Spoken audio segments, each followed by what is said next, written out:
یریدون ان یطفئوا نور اللہ بافواہہم واللہ متم نورہ ولو کرہ الکافرون. لوگ یہ چاہتے ہیں کہ اللہ کے چراغ کو بجھا دیں گے. اللہ اپنے چراغ کی روشنی مکمل کر کے رہے گا. اگرچہ اسلام کے دشمن اسلام کا برا چاہتے ہیں. اسی طرح ہم فلسطین کے مسئلے کو، اگرچہ ہمارے ملک کے پرائم منسٹر نے پہلے دن یہ بات کہی تھی کہ فلسطین کے لوگ دہشت گرد ہیں، میں نے اس وقت یہ بات اخبارات میں دی تھی اور میڈیا کے اندر دی تھی کہ مجھے افسوس ہے کہ ارباب اقتدار یہ نہیں جانتے کہ مسئلہ کیا ہے. مسئلہ تو صرف اتنا ہے کہ اسرائیل کو یورپ اور امریکہ نے خلافت اسلامیہ ترکیہ کو توڑ کر اسرائیل کو جنم دیا. بیت المقدس اس میں نہیں تھا.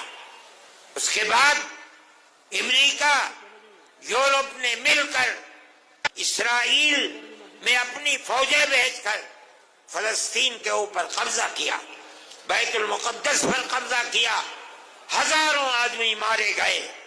بیت المقدس پر قبضہ کیا، فلسطین کو اپنا غلام بنا لیا.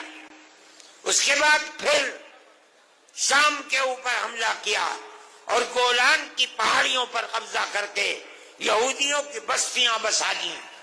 اگر یہ کہتے ہو کہ فلسطینی دہشت گرد ہیں، آزادی کی لڑائی نہیں ہے، تو ماننا پڑے گا کہ جواہر لال نہرو جنہوں نے یہاں آزادی کی لڑائی لڑی ہے وہ بھی دہشت گرد تھے. یہ ماننا پڑے گا گاندھی جی دہشت گرد تھے، ابوالکلام آزاد دہشت گرد تھے. اس کا مطلب ہے کہ تم کچھ نہیں جانتے. ان کا موقف بدلا. اب وہ یہ کہتے ہیں کہ ہم فلسطینیوں کے ساتھ ہیں. ہم یہ سمجھتے ہیں کہ جو کچھ اسرائیل کر رہا ہے وہ تنہا اسرائیل نہیں ہے. پورے امریکہ کی طاقت، امریکہ کے اسلحے، امریکہ کے بمبار طیارے، سب کچھ اسرائیل کے ساتھ ہیں.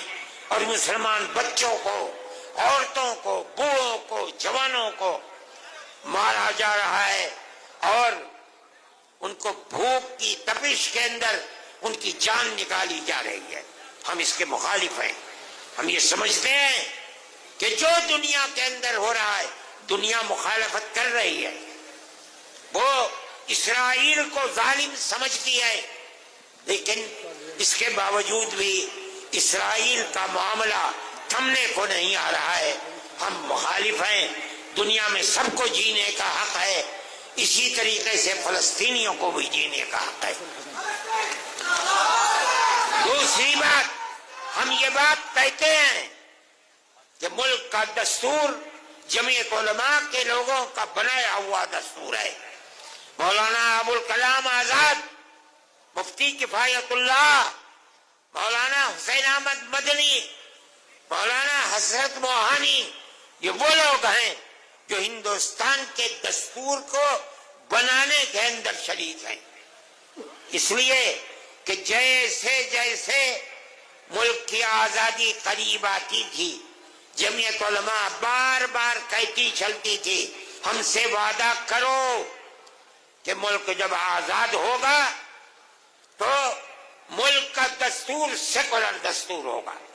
گاندھی جی، موتی لال نہرو، جواہر لال نہرو، گوبند بلبھ پنت، لوگ وعدہ کرتے چلتے تھے، پوری کانگریس، کہ ملک کا دستور سیکولر دستور ہوگا.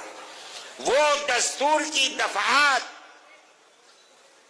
جن کے اندر مذہب کو زندہ رکھنے اور زندگی کے ساتھ ضمانت دی گئی ہے، مولانا ابوالکلام آزاد، حسرت موہانی، مفتی کفایت اللہ کی بنائی ہوئی دفعات ہیں. آج ان دفعات کو یہ کہا جا رہا ہے کہ یہ دفعات بڑھائی ہوئی دفعات ہیں. کسی کو کچھ پتہ نہیں ہے۔ آج جو لوگ اقتدار پر ہیں انہیں پتہ نہیں کہ ملک کی آزادی میں قربانی کنہوں نے دی ہے، ملک کا دستور کیا کہہ رہا ہے، انہیں کسی چیز کا پتہ نہیں۔ مجھے حیرت ہوئی جس دن پٹنے میں ہمارا جلسہ تھا، مجھے لوگوں نے پرائم منسٹر کا ویڈیو سنایا جس میں پرائم منسٹر یہ کہہ رہے تھے کہ ہندوستان کے دستور کے اندر کہیں وقف کا ذکر نہیں ہے۔ میں نے اپنے سر کو پیٹا۔ ملک کا وزیر اعظم یہ کہتا ہے، اس کا مطلب یہ ہے، میں نے کہا کل کو تم کہنے لگو گے کہ ملک کے دستور کے اندر حج کا کوئی ذکر نہیں ہے، پرسوں وہ کہو گے کہ ملک کے دستور میں نماز کا کوئی ذکر نہیں ہے، اگلے دن کہو گے کہ ملک کے دستور میں روزے کا کوئی ذکر نہیں، مسجد کا کوئی ذکر نہیں۔ ارے اللہ کے بندے، اسلام اور مذہب کی ضمانت ملک کے دستور میں دی گئی ہے، یہ ہمارا مذہب ہے۔ مگر میں کیا کہوں، میری سمجھ میں نہیں آتا کہ آج جو لوگ اقتدار کی کرسی پر بیٹھے ہیں انہیں مذہب ہی کا نام نہیں آتا، نہ وہ کچھ جانتے ہیں۔ ہمیں ہمارے مذہب کی ضمانت دی گئی ہے، ہم اس ملک میں زندہ ہیں، یہیں مریں گے، یہیں پیدا ہوئے ہیں۔ اور مولانا ارشد مدنی، ہندوستان، نعرہ تکبیر، آئین ہند، اپنے مذہب کے ساتھ زندہ رہیں گے۔ ہمارا ایمان ہے، ہمارا مذہب مرنے والا مذہب نہیں ہے۔ جنہوں نے ہمارے مذہب کو مارنے کے لیے اپنے تیر و تفنگ چلائے ہیں وہ خود مٹ گئے، مذہب اسلام زندہ ہے۔ نعرہ تکبیر، جمعیت علماء ہند، ہندوستان، قومیت کہتی، تحفظ آئین ہند۔ ہمارا ماننا ہے یریدون